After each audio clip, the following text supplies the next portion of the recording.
A paz do Senhor, vamos estudar e rever hoje o plano de redenção que Deus desenhou para a humanidade, o plano de salvação.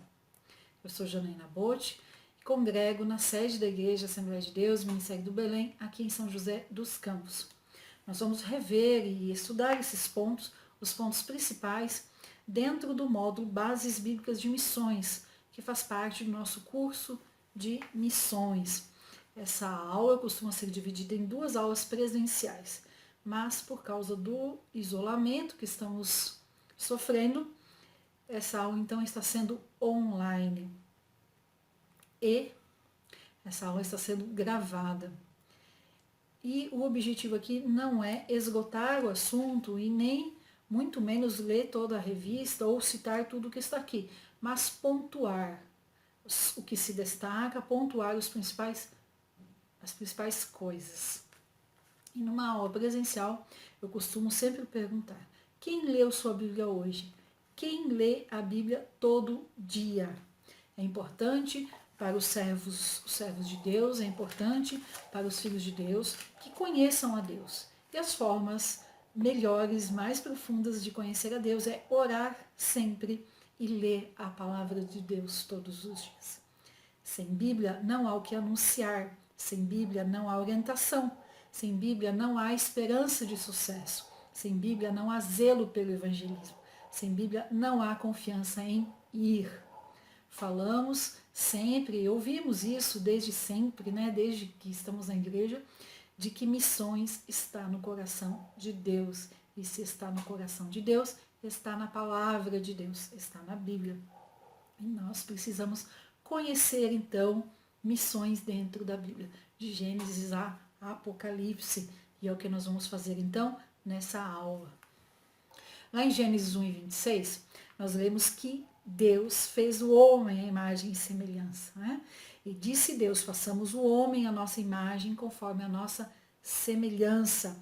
O homem então e a mulher foi criado à imagem e semelhança de Deus, perfeito, harmônico, inteligente, responsável. Mas pecou, caiu, sofreu essa queda e se tornou corrompido, violento e desviado da vontade de Deus. Adão e Eva então foram expulsos do jardim do Éden. E esse pecado cometido por eles foi imputado a todos os homens, como lemos em Romanos 5 e 12. Então, tudo isso que aconteceu com eles, né, esse pecado, expulsão do jardim e do Éden, trouxe três grandes consequências para a humanidade. Quais são essas três grandes consequências, então? Primeiro, a humanidade tornou-se perdida. Segundo, os homens perderam a presença e a comunhão direta com o Criador. E terceiro, os homens perderam o estado de inocência. Ergueu-se uma parede aí de separação entre Deus e homem, chamada pecado. Mas, embora tenha tido essas três perdas, a humanidade não perdeu uma coisa: a capacidade de crer. Deus nos fez, na nossa natureza tem isso, essa capacidade de crer. Não é aquela fé que a gente conhece de Hebreus, mas é uma fé intuitiva, é uma capacidade de crer, uma ânsia da alma de crer em Deus, de crer em algo. E isso todas as pessoas têm, mesmo aqueles que se dizem ateus. Essa capacidade de crer ela é inerente ao livre-arbítrio. Ela faz parte da natureza do homem. Em Gênesis 3:15, então, Deus faz uma promessa que a semente da mulher esmagaria a cabeça da serpente. E ali, então, vemos sobre a primeira promessa de salvação do homem que Deus fez. E durante toda a Bíblia, durante todo o Velho Testamento, nós vamos, então, lendo sobre esse plano de salvação, essa promessa de salvação. Se é a semente da mulher que esmagaria a cabeça da serpente, então seria um homem, esse mediador teria que ser um homem. E Jesus veio então como homem, se tornou semelhante na forma, carne e osso, e nos revelou o meio utilizado por Deus, então, para nos alcançar, para alcançar o homem. Quem deseja fazer missões ou dar suporte para o missionário, quem gosta desse assunto, precisa atender a algumas atitudes, ter alguns pré-requisitos, né? Quem quer fazer missões, quem quer falar de Cristo, quem quer pregar o Evangelho, quem quer ensinar, precisa apresentar, precisa ter essas 5 posturas, 5 atitudes que foram praticadas por Cristo, que nós lemos ali em Filipenses 2, versículos 7 e 8. Vamos ler então Filipenses 2, 7 e 8. Na sua casa você leia a partir do versículo 5 e vá até o 11. Aqui vou destacar só os dois, o 7 e 8. Antes, a si mesmo se esvaziou, assumindo a forma de servo, tornando-se semelhança de homens, é reconhecido em figura humana. A si mesmo se humilhou, tornando-se obediente até a morte, e morte de cruz. Então, quais são essas 5 atitudes de Cristo? Esvaziar-se a si mesmo, tirar todo o eu, o egoísmo, o achismo, as vontades, os desejos. Ser servo. Jesus veio para servir. Nós somos seguidores de Jesus, devemos buscar fazer o que Jesus fez. Então, ser servo. Identificar-se com o seu semelhante. 4, humilhar-se a si mesmo. E 5, ser obediente até a morte. No versículo 5 está escrito de ter o mesmo sentimento que também houve em Cristo Jesus. Então é sentir, é ter esse mesmo amor, essa mesma entrega que Jesus teve. Para entender melhor o que eu falei como consequência do pecado, né, que a humanidade está perdida, vamos ler Efésios 2 e 12. Naquele tempo, estáveis sem Cristo, separados da comunidade de Israel e estranhos às alianças da promessa, não tendo esperança e sem Deus no mundo.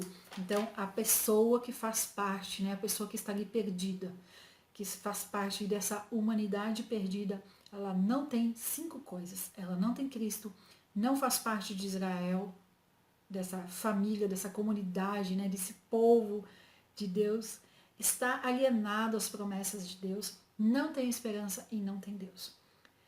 E aí, se você quiser saber mais sobre esse assunto, leia a lição 6 da nossa escola dominical desse trimestre, ou assiste o vídeo que está lá disponível no nosso canal, lição 6, a condição dos gentios sem Deus.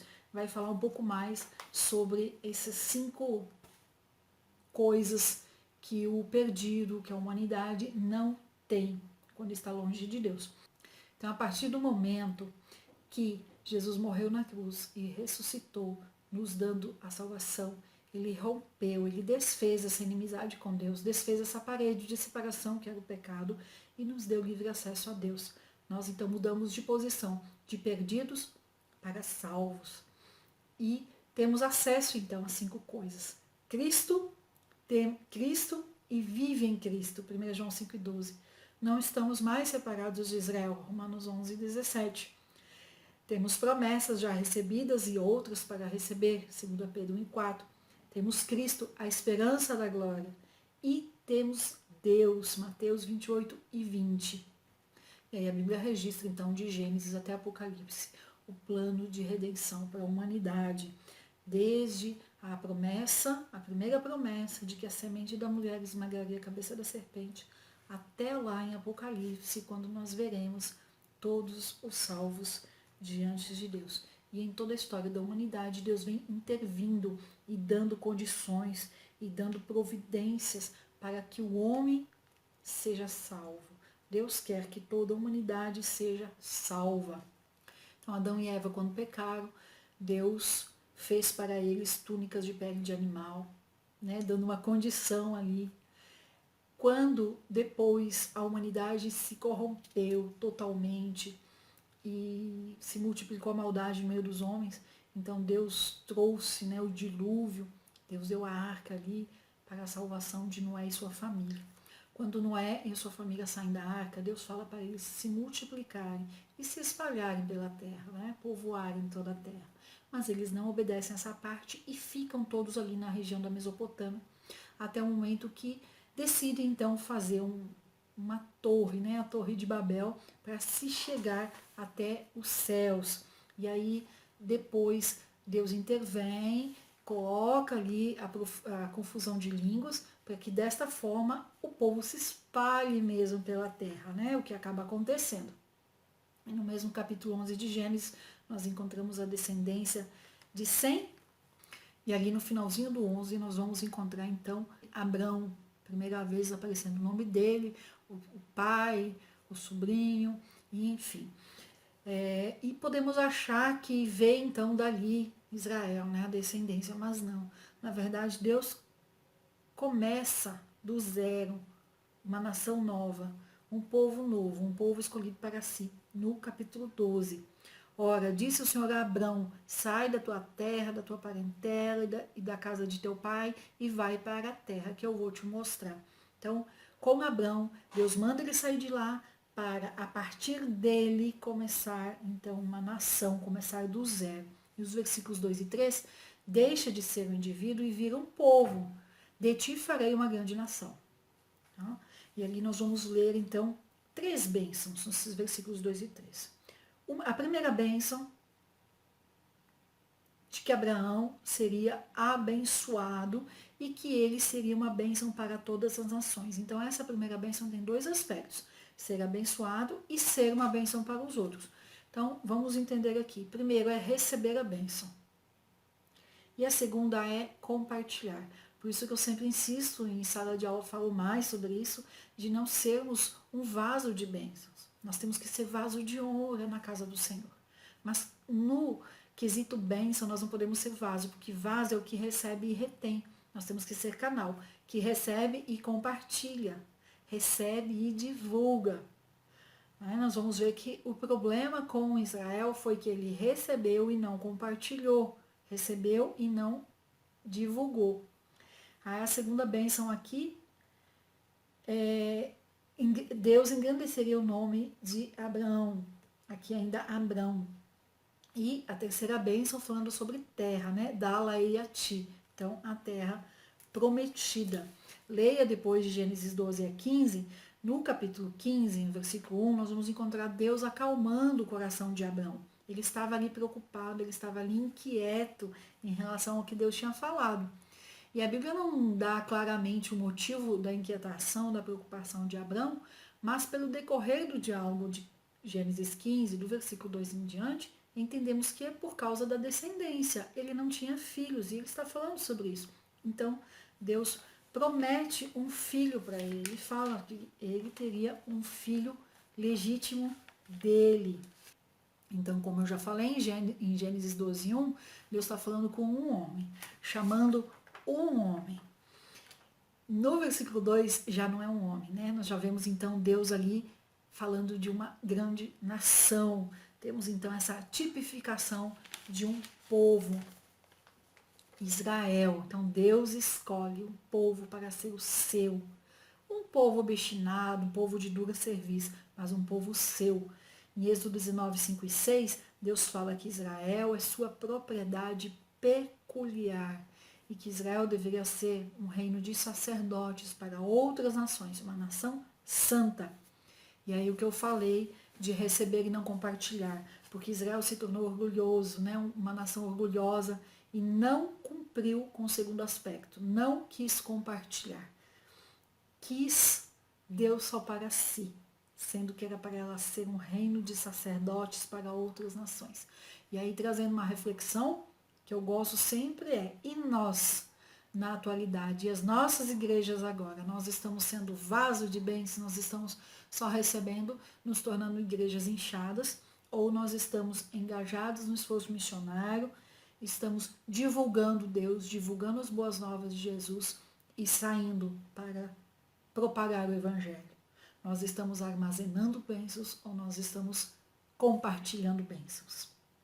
Deus espera que toda a igreja leve todo o Evangelho para todo o mundo. É 100%. É 100% da igreja, 100% do Evangelho e 100% da humanidade perdida. O Salmo 96, 3 fala o seguinte: anunciar entre as nações a sua glória, entre todos os povos as suas maravilhas. Falando de totalidade. E aí, se a igreja é formada por pessoas, né, por famílias, as famílias são formadas por pessoas, que somos nós, indivíduos, vamos trazer então essa reflexão para nós de forma individual. E eu estou sendo bênção para você? Você está sendo bênção para outra pessoa? Estamos sendo bênçãos para o nosso próximo? Estamos compartilhando bênçãos? Estamos propagando o Evangelho de Jesus? Pense sobre isso. Aí nós vemos então Deus trabalhando na história do seu povo, no povo de Israel, de Gênesis 12, por todo o Velho Testamento. Deus os levou para o deserto, para eles se libertarem totalmente ali dos hábitos, do jeito, dos desejos do Egito. Depois, tudo que eles passaram na terra prometida mesmo, na terra conquistada, tudo que nós vemos no Velho Testamento, Deus sempre tratando com o seu povo, trazendo para junto de si, chamando atenção, abençoando também, claro, mas nós lemos então todo o trabalhar de Deus nesse povo, né, dando essa identidade de povo de Deus, de propriedade peculiar. E aí nós chegamos assim no Novo Testamento, chegamos então em Jesus. E aí o que fica principalmente assim de Abraão, a lição maior que eu tiro é: Abraão não negociou com Deus, ele não impôs condições, ele apenas foi. Jesus, quando veio, se tornou carne e osso, veio na forma de homem, Jesus apenas veio, não colocou condição, não negociou. Abraão apenas foi, Jesus apenas veio. E aí, se somos seguidores de Jesus, temos que aprender com Jesus, apenas obedecer. Se é para ir, apenas ir. Não é colocar condições. Quando eu casar, quando eu tiver filhos, quando meus filhos crescerem, quando meus filhos se formarem na faculdade, eu só vou na aposentadoria, né, depois que eu me aposentar. Eu só vou depois que eu tiver casa própria. Eu só vou depois que eu tiver um carro. Não temos que negociar com Deus. Se Deus está chamando, nós temos apenas que ir. Se Deus está mandando falar, nós temos apenas que falar. E aí Jesus veio na forma de homem. Como já lemos em Filipenses 2, forma de homem, se esvaziou, se humilhou, serviu e morreu por nós, por toda a humanidade. Deus quer que todos se salvem. João 13:16, o textuário da Bíblia, que todos deveriam saber de cor. Porque Deus amou o mundo de tal maneira que deu o seu Filho unigênito, para que todo que nele crê não pereça, mas tenha a vida eterna. Esse assunto, redenção da humanidade, com palavras diferentes, com expressões diferentes, mas o assunto, redenção da humanidade, se repete 40 vezes só no Evangelho de João. É a tônica dos 4 evangelhos. E é o assunto principal de todo o Novo Testamento. Como referência, anotem Romanos 8:32, João 17. E eu quero ler aqui Marcos 16:15 e depois Mateus 28.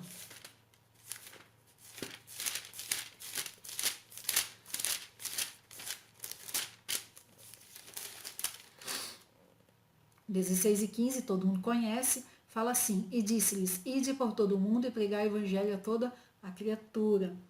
Eu falo que é resumido, né? Marcos, o Evangelho de Marcos foi escrito para os servos. É um livro de ação, mostra as atividades de Jesus. Ele resume bastante os ensinos de Jesus, os princípios, mas os princípios estão todos aqui nas atividades. Mas os ensinos são resumidos. Sermão da Montanha, por exemplo, e vários outros. Se queremos ver esse id completo, vamos lá para Mateus, que eu já citei, 28. Dos versículos 18 ao 20. Jesus, aproximando-se, falou-lhes, dizendo: toda autoridade me foi dada no céu e na terra.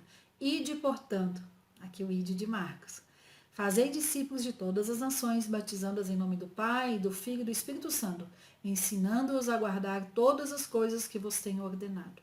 E eis que estou convosco todos os dias, até a consumação do século. Então, Mateus aqui nos traz que é para ir, mas é para fazer discípulos, é para batizar em nome do Pai, do Filho e do Espírito Santo, ensinando-as a guardar todas as coisas. Então, mais um motivo para a gente conhecer o plano de redenção por toda a Bíblia. Mais um motivo para ler a Bíblia todos os dias.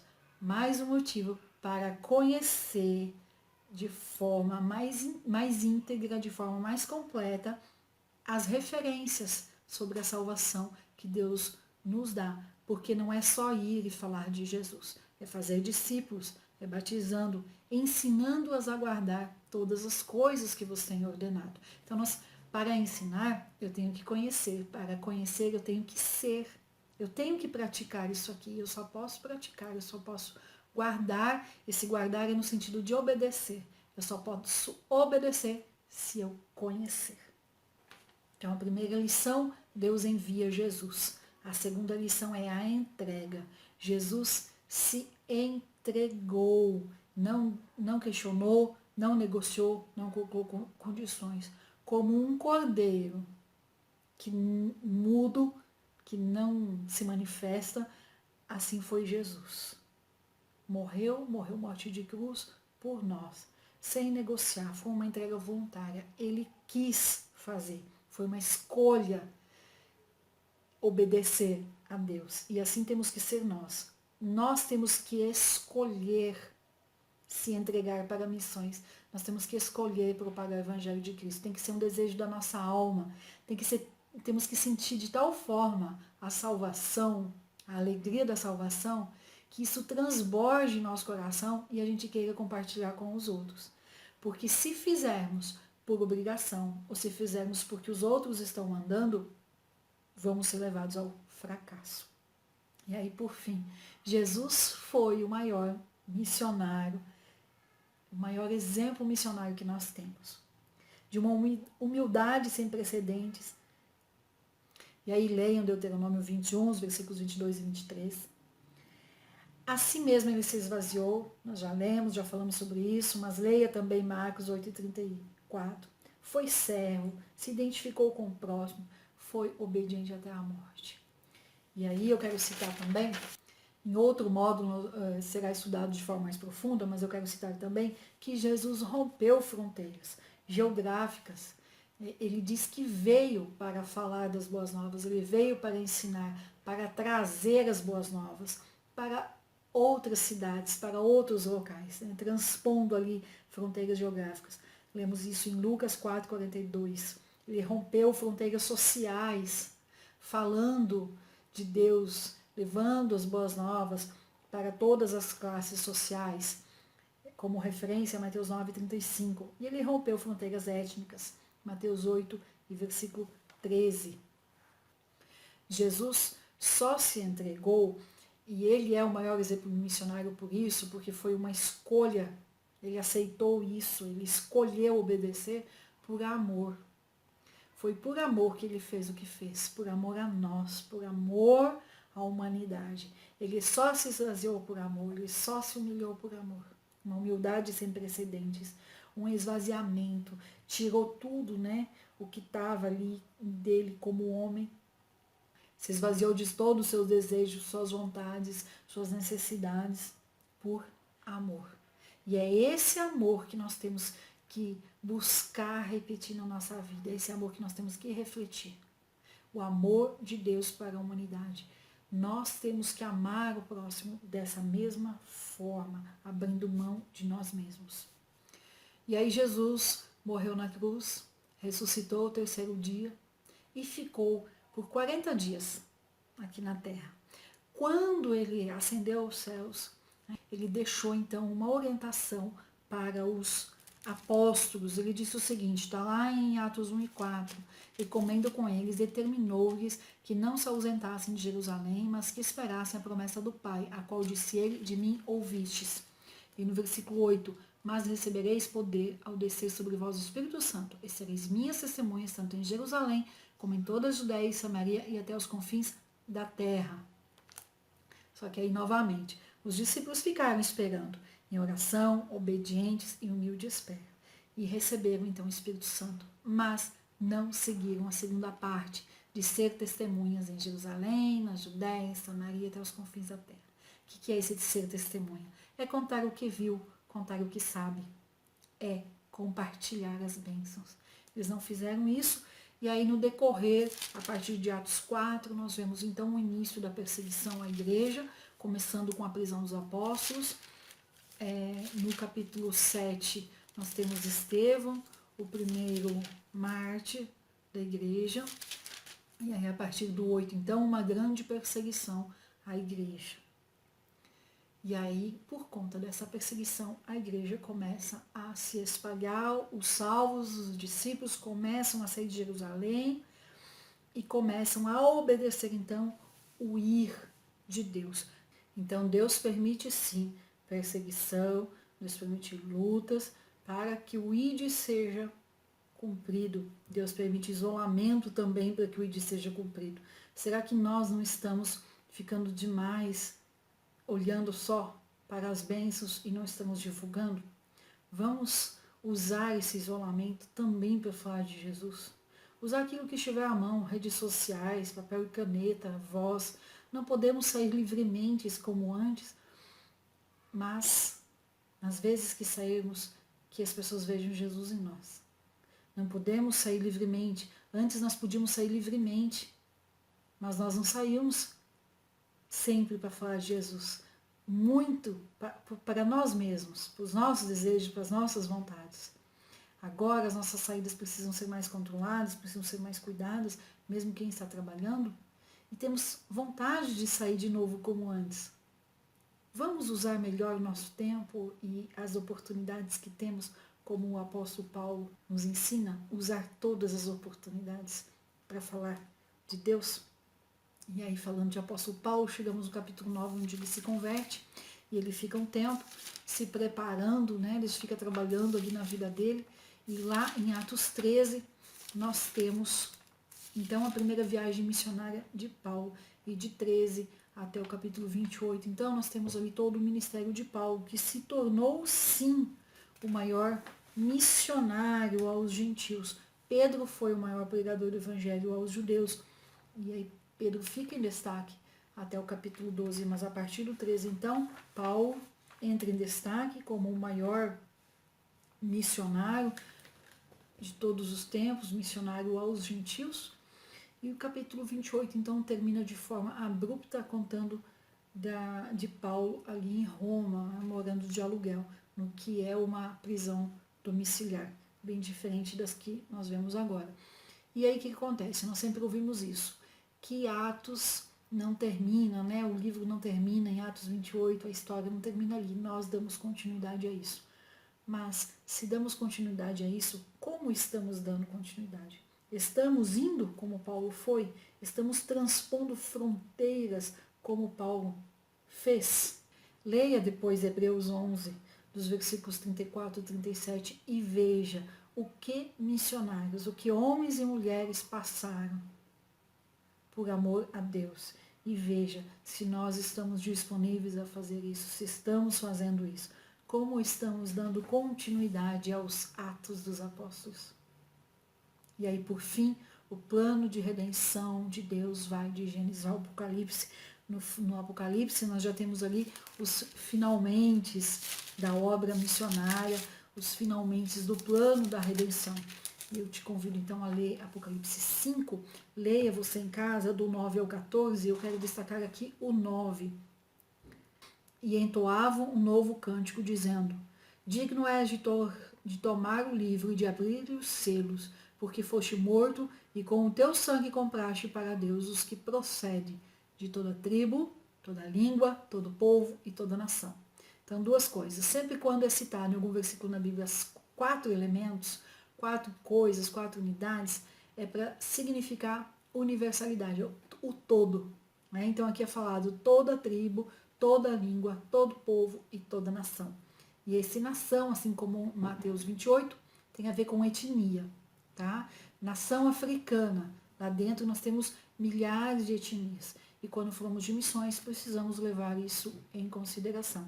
Mas o que eu quero chamar aqui a atenção, nesse versículo, é a palavra-chave toda. Toda é 100% mesmo. Toda tribo, toda língua, todo povo e toda nação. Jesus deu, foi morto e comprou com seu próprio sangue 100%. Deus quer que toda a humanidade se salve. Nós devemos ser um meio de transporte para levar as boas novas. O Espírito Santo faz a ação, o Espírito Santo que age no coração do homem para que ele aceite a Jesus. Mas nós é que temos que falar das boas novas. Nós é que temos que falar do Evangelho, da salvação, do plano de Deus para a humanidade. E aí, para encerrar, quero ler algumas palavras aqui da nossa revista base, né? Do nosso módulo. O trabalho de cada um não será em vão. O pão lançado sobre as águas universais da humanidade retornará muitos dias depois, multiplicado na visão dos milhões de todos os povos que foram comprados pelo sangue de Cristo. Então, o seu trabalho não é vão, o nosso trabalho não é vão. Agora, nós não sabemos o que vamos fazer, qual ação nossa que vai dar resultado e qual não vai. Muitas vezes falamos de Jesus com uma pessoa e ela não se converte. Aí vai outro e fala alguma coisinha e a pessoa se converte. Um tempo depois, anos depois, a gente nem fica sabendo muitas vezes. Mas Paulo falou sobre isso, lá em 1 Coríntios 3 e 6. Eu plantei, Paulo falando, Apolo regou, mas o crescimento veio de Deus. Então um planta, o outro vai e rega, mas a hora certa, o tempo de conversão daquela pessoa é Deus. Quem sabe é Deus que dá. Então não vamos desanimar porque pregamos, ensinamos e não vemos o resultado.